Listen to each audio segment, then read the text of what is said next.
Welcome to Equip Podcast Project, Beyond Borders, Stories of Strength, Real Voices and Real Stories. My name is Ahmed. My name is Marina. This project is part of Refugee Week celebrations. Here we explore the idea of community as a superpower by speaking with people who are actively supporting refugee and asylum seeker communities across Warwickshire.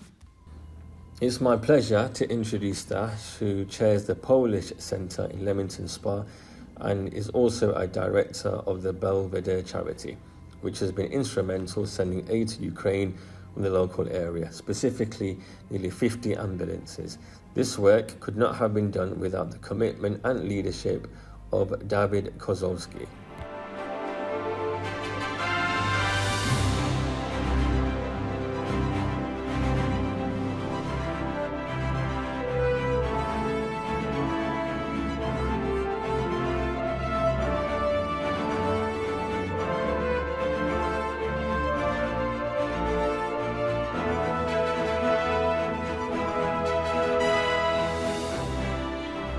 Stas, thank you for joining us. Really appreciate your time. And I'm glad to be here. Welcome to Equip's podcast.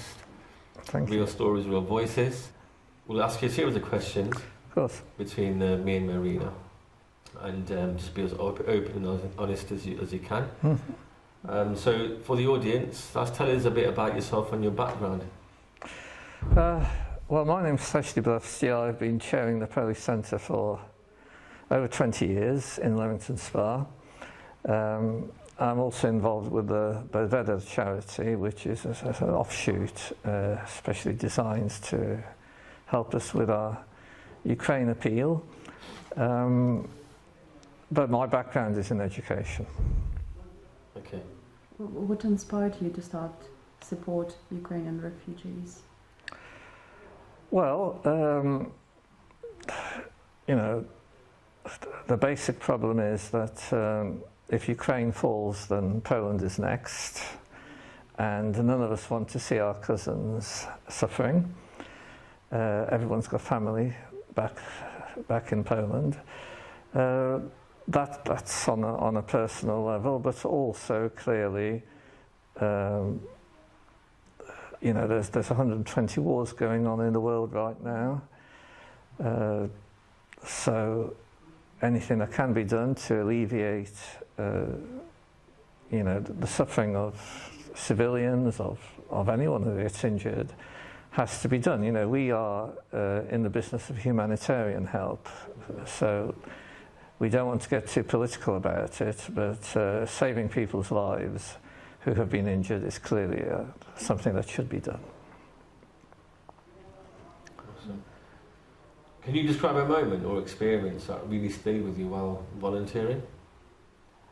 Well, I think one of the early trips to the Ukraine when we were delivering ambulances, this was in the middle of winter, will always stay in my mind because of the extremely challenging weather conditions. We've since learned we no longer send these things in the middle of winter. But it wasn't just the weather conditions. The officials on the board on both sides were less than helpful. And at the end of all of this, there was a Ukrainian truck driver on the Ukrainian side, and he'd been watching, all the problems we'd had. And after, we went back, it was all over. He walked up to me and he said, I'm really, really sorry for how you've been treated, and thank you for supporting me. He was clearly very embarrassed by the way the officials had behaved.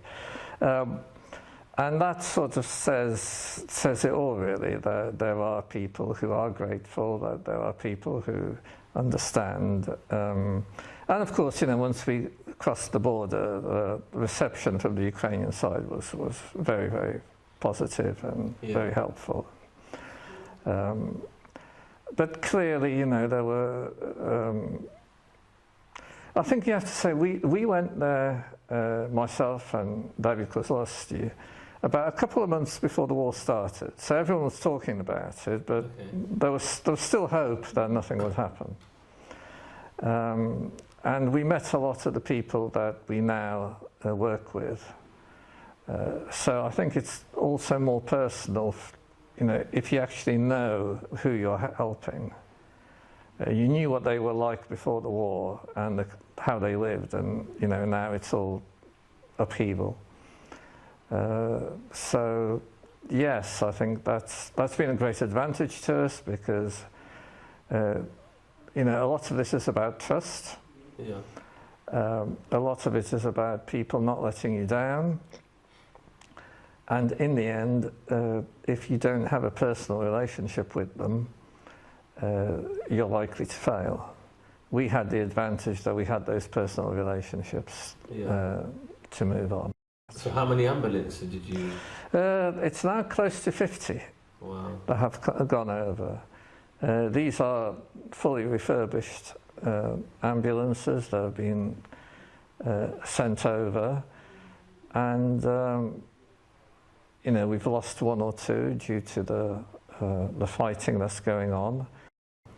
Such an important initiative that you've been doing, and leading Polish Center for 20 years plus. What gives you all that strength? What gives you inspiration to drive things forward? Well, you know, once you're on a roll, it's easier to carry on. If you look back and you say, you know, should I have started in the first place, given all the problems? Probably no, but none of us know fully what we get involved in.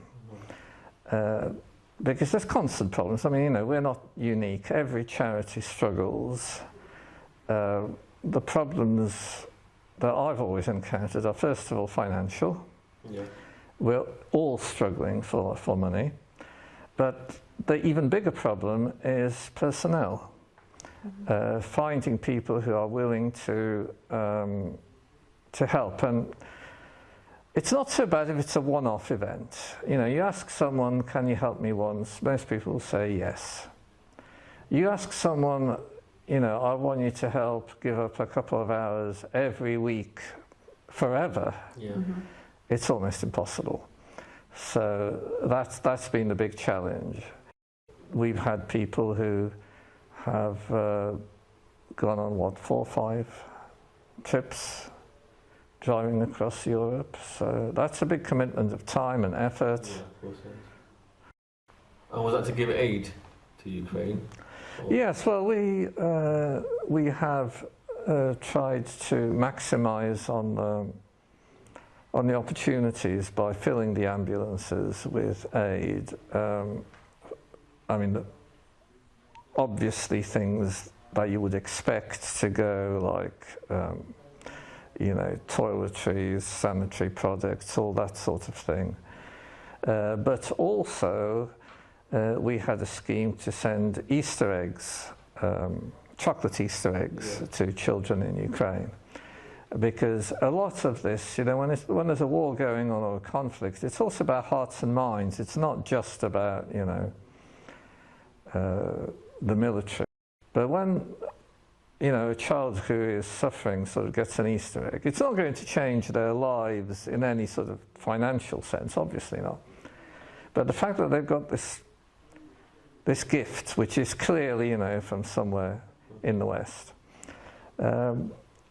will help them to survive. I mean, I remember this is going back in the 1980s in Poland, when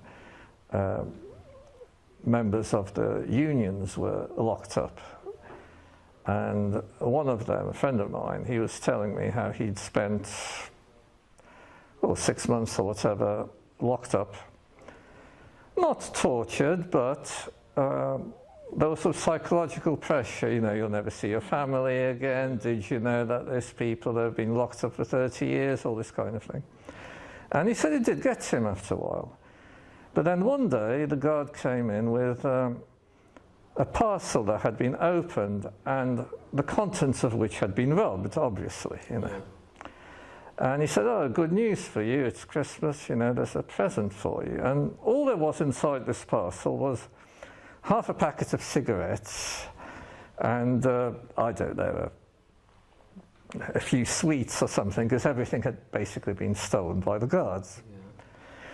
But there was a small note left, and it said, you know, we heard you've been locked up, and it's Christmas.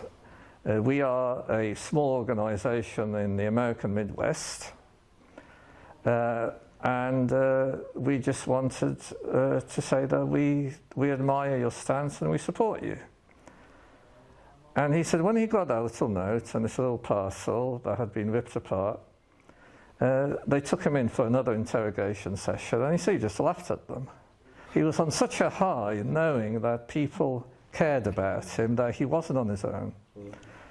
And he said after that, even the interrogators more or less gave up because they could see that, you know, his spirits had been lifted. So this sort of psychological impact of what you do is probably as important as the actual financial value of what we do. So if your journey as a volunteer would be a superhero story, what would your title be? We are very aware we live in a media age, you know, so everything we do we try to put on social media so that people can track. So there's an audit trail, I suppose.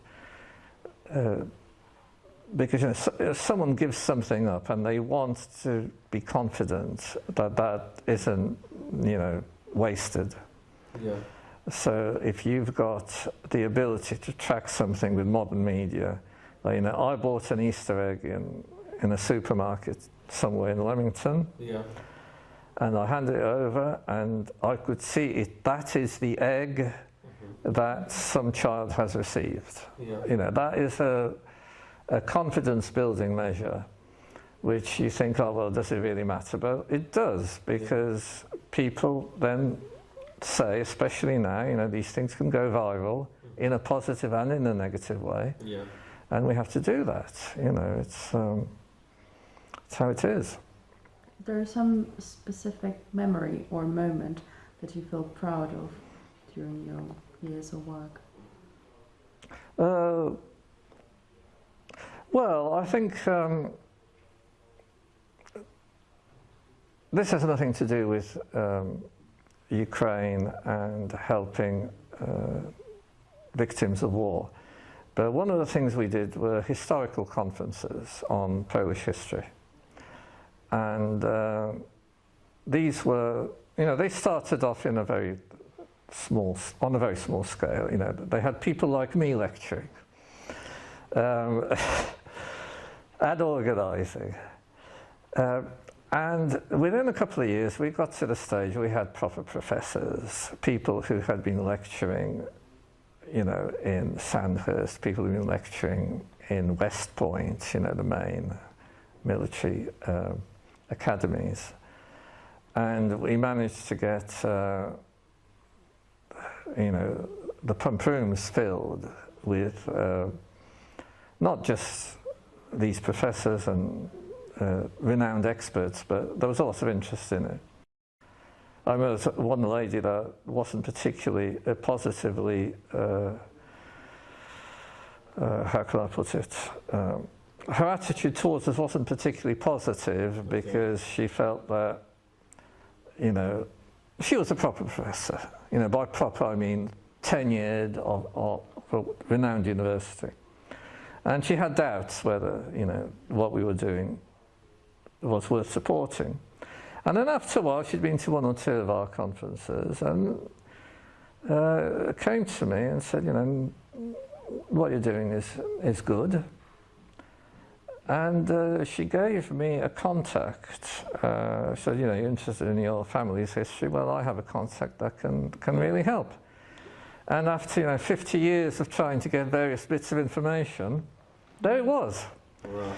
And it was just a way of saying, you know, I appreciate the effort of what this organisation has done. Yeah. And this was someone who, you know, really knew what they were doing. And, you know, I wouldn't have known half the things I know about, you know, for example, my grandfather's background, if it wasn't for the fact that this lady was impressed with what we had done. And that was her way of saying, well, you know, I admire you, I thank you. So there are positives. Yeah. You know, there are times when you say, well, it has been all worthwhile. Sure. So if you could send a message to future volunteers, what would it be? Well, be prepared for the good and the bad. Yeah. You can't have one without the other. It's not all going to be plain sailing. Yeah. I think persistence is also very important. You know, as I said, I have an educational background, and students are unwilling to put in the effort, really, to achieve things. They want success immediately. And that's also true of volunteering. You know, you won't immediately achieve all your goals, but in time, you know, if you persist, Yeah. people will take you seriously. That's the thing. No one takes you seriously at the beginning. You've got to accept that. Mm-hmm. And rightly so, because most people fail at, you know, at what they do, because most people just drop out. You know, they come in once, look around, and they go. Anyone who's been running a charity will know that's the reality. Yeah. So you just accept that. But if someone comes again and again and helps again and again, then obviously these people are like gold dust. Mm-hmm. And they will be treated, certainly in our organisation, with the respect that they deserve. Yeah. And that is what makes it possible to achieve things. Yeah. You shouldn't allow yourself to be disappointed too soon. Yeah. You're an active and very important member of your local community, and it is such an important work that you're doing. What is your vision of an ideal community? You know, no one can do things on their own. You have to work with other people. Other people will have different agendas, and you have to respect that fact. And say, well, look, you know, what I want to do, I will just have to back off because somebody else wants to do something. And if there's a choice of pushing my agenda or losing them, you know, I have to sort of accept that, and so does everyone else. It's very difficult to cooperate with people. Everybody knows that. Mm-hmm. And I think in a charity with volunteers, it's even more difficult because people are giving up their own time. You know, they're doing it out of choice, and therefore they want their voices heard, and they genuinely believe that their ideas are right. And that is the way things are. Yeah. So if you're asking what works in a charity, you know, in that kind of community, it's almost like the first Polish Republic. Everyone has a veto, mm-hmm. and that veto has to be respected. It's as simple as that. Yeah. So is there a piece of advice or wisdom that you've gained through volunteering that you could like to share? I was lucky that before I even became chair, I was very friendly with one of my predecessors. Yeah. Mm-hmm. And he basically said everything that he needed to know. And one of his favourite sayings was that the easiest thing in the world is to lose patience. And it's also the most pleasant thing in the world because it's an instant high. You know, someone says something that upsets you, and if you've got a sharp tongue and you know, you're quick thinking, you will come up with a comeback that will absolutely humiliate that person, and it will make you feel so good for about 10 seconds. He said, but it's a stupid thing to do, because that person will never let that go. You will feel good for 10 seconds, but then for the next 10 years, you will have an enemy who will block you at every stage. So he said the best thing to do is always bite your tongue. That was his favourite saying, always bite your tongue. And it's absolutely right. I would advise anyone in a position of authority in a voluntary organisation to bite their tongue, because it's a little bit as with doctors, first do no harm. Yeah. Awesome. So what legacy do you hope your volunteering work leaves behind? Well, when it comes to the Ukraine, hopefully some people whose injuries would have been life-changing will go on to lead normal lives. Yeah. That other people will feel that, you know, they haven't got as depressed as they otherwise would be because they know somebody cares about their future. As far as, you know, the Polish community is concerned, well, the main thing is on the education side, you know, this is not my view, this is generally accepted. It's not a particularly Polish thing either. Bilingualism is a good thing. However you explain it, the fact is a bilingual person will do far better in life in terms of IQ, in terms of abilities, in terms of delaying Alzheimer's, you know, even that, than a monolingual person. Yeah. So everything we do to encourage bilingualism in our communities is a positive thing. Hence, you know, I'm very keen on things like, you know, the Ukrainian school that we have, because it's important. Well, some of these children are trilingual, as you know. Yeah. Ukrainian is a third language for them because they've got, you know, Russian speakers, English speakers here because this is where they live. Yeah. Some of these children are, you know, very young, they're 4 or 5 years old, so they will pick up English within a couple of months, you know, that is the reality. But it's good that they maintain this, because one of the problems is with bilingual children and adults is if they do not maintain both their languages, they tend to go backward. So that's the legacy we want. We want people's lives to get better rather than worse, given their specific conditions of bilingualism. Yeah. And that, you know, that's not a Polish thing, that's not a Ukrainian thing, that is just true of all communities. Yeah. So true. Well, thank you, Stas, for your time. Not at all, no, thank you for having me and listening. Thank you very much for sharing all your perspectives, and very best wishes to all your work that you've been doing. No, thank you, we shall try and carry on.